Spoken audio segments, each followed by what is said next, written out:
मतदार हा शेवटी त्यांच्या कोर्टामध्ये गेम जाणार आहे 2029ला, ते ठरवतील.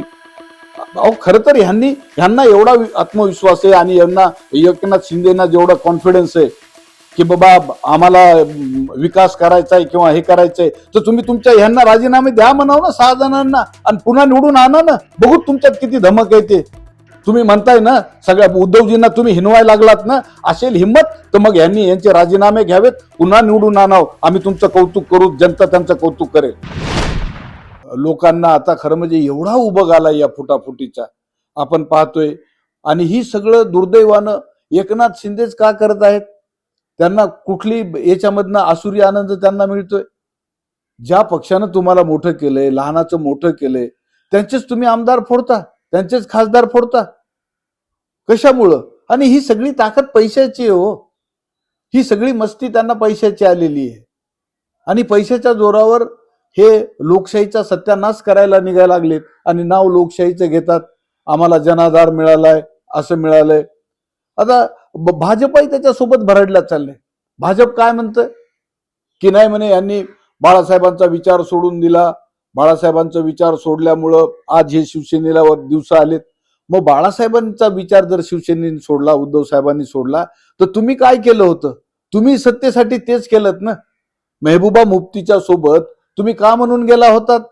तिथं पाक धार्जिनी आहे, पाकिस्तान पाकिस्तानी आहे, तिच्यासोबत बसायला भाजपाला लाज नाही वाटली?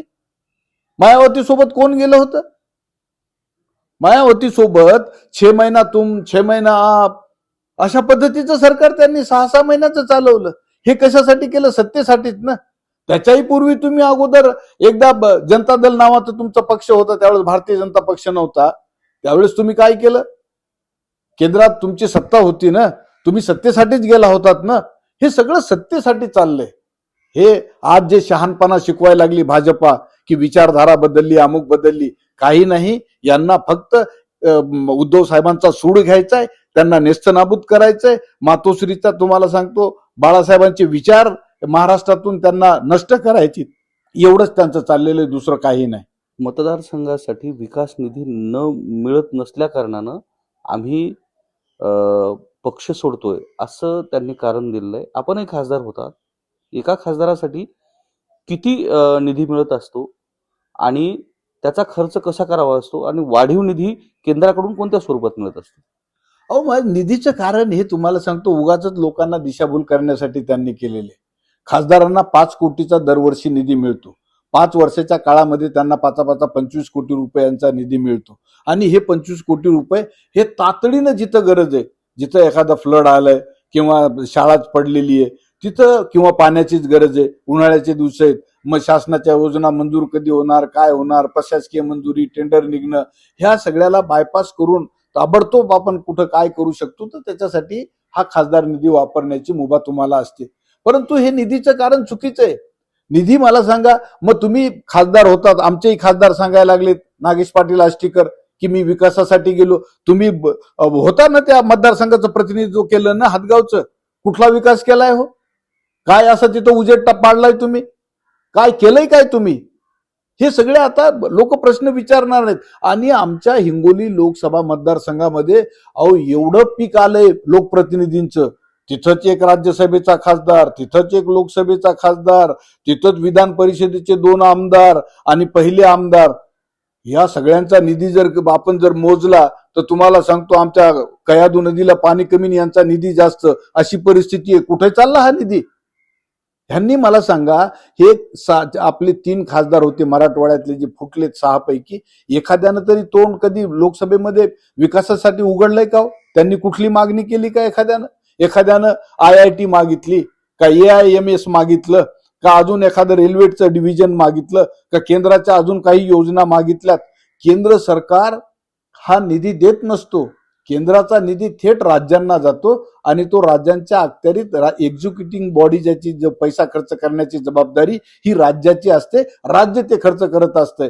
केवळ काही प्रमाणात थोडंसं हे नवीन आता नितीन गडकरी साहेब आले तेव्हापासून त्यांनी रस्त्याला, तुम्ही खासदार आहेत, तर बाबा तुम्हाला लोकांना सांगता आलं पाहिजे की मग ते त्या रिपेअरिंगच्या नावाखाली केंद्रीय निधीच्या नावाखाली त्यांनी काही निधी हा 22 कोटी प्रत्येक खासदारांना दिलेला आहे. एवढाच निधी दिला जातो, दुसरा कुठलाच निधी खासदारांना नसतो. आता मग मला सांगा, यांनी साधी गोष्ट करावी. अरे तुम्ही तर शिकलेले नाहीत, सवरलेले नाहीत, तुम्ही एखादं केंद्रीय विद्यालय तिथं मागा ना. का मागत नाहीत? हिंगोलीला आहे का केंद्रीय विद्यालय? अशा मागण्या तुम्ही करा ना, जे की आमच्याकडे नाही आहेत, ज्या केंद्रामधून आपल्याला मिळू शकतात. तुमच्या मागण्या काय चालल्यात? आम्हाला डीपी मागितलं तर डीपी देऊ शकत नाही. डीपी मागायसाठी तुम्हाला खासदार केलंय का लोकांनी? अरे तिथं तिथल्या आमदाराचं काम आहे. तिथं बाबूराव आहेत ना पहिल्यांदा बसलेला, तिथं ते देईल ना त्याचं काम, ते करील. तुम्ही त्याचं काम कशाला करायला लागलेत? तुम्हाला निवडून दिलंय, तुम्ही अधिकारी आहात आणि एका चपराशाचं काम तुम्ही करायला लागलेत का? डीपी देणं. तर ह्या सगळ्या गोष्टीमध्ये शेड्यूल 10 मध्ये 2003 मध्ये जे बदल केला, त्यानंतर हे जे चा जो मुद्दा आहे आणि त्या गोष्टी आहेत त्या सोप्या झाल्यात. शेड्यूल 10 आणखी कडक होणं अपेक्षित नाही का, जेणेकरून ही फोडाफोडी थांबेल? ही पळवाट त्यांनी शोधून काढलेली. शेड्यूल 10 मध्ये रिस्ट्रिक्ट केलेलं आहे तुम्हाला, आणि तुमच्या घटनेचं कलम 102 आणि 191 स्पष्ट सांगतंय की अशा पद्धतीनं तुम्ही पक्षांतर करू शकत नाही. आता हे काय झालंय, काही वेळेस सुप्रीम कोर्टानं सुद्धा वेगवेगळे निर्णय या संदर्भात दिलेत आणि पेंडिंग राहिलेत. त्याच्यामुळं ह्यांना ही या ठिकाणी ही एक संधी मिळालेली आहे, पळवाट मिळालेली आहे, आणि त्या पळवाटेचा फायदा ही मंडळी या ठिकाणी घ्यायली. निश्चितपणे तुम्ही खरं म्हणजे ह्याच्यामध्ये बदल केला पाहिजे, पक्षांतर कायदा अधिक कडक केला पाहिजे. आता मतदार हा काय करतो, त्याच्या विचाराला मतदान करत असतो. आता हे 6 जण निवडून गेलेत म्हणजे काय, मतदार थोडीच सोडून गेलेत. मतदार हा शेवटी परभणीच्याही मतदारांनी आणि हिंगोलीच्याही मतदारांनी दाखवून दिले. आमच्या इथून पहिल्यानं तुमचे परभणीचे खासदार फुटून गेले होते अशोक देशमुख, त्याच्यानंतर हिंगोलीचे विलास गुंडेवार गेले होते. त्यावेळेसची परिस्थिती वेगळी होती. त्यावेळेस नरसिंहराव सरकार अल्पमतात आलं होतं. त्यानंतर तुकारामजी रेंगे गेले होते, त्यावेळेसची परिस्थिती वेगळी होती. त्यांचं आण्विक जे बिल होतं, अणुक्षेत्रामधलं एक महत्वाचं बिल होतं मनमोहन सिंगच्या काळामध्ये, त्यांना मतदान मिळत नव्हतं, अल्पमतात ते सरकार होतं, आणि म्हणून त्यांनी त्यावेळेस ते बदल केले. आज तुम्हाला पक्ष बदल करण्याची गरज काय होती? एवढं आसुरी बहुमत आहे ना मोदीकडं, सगळे मतदान आहे ना. तुम्ही तर आता 2/3 नादी लागलात. 2/3 बहुमत तुमच्याकडे असताना तुम्ही अजूनही पक्ष फोडत आहात.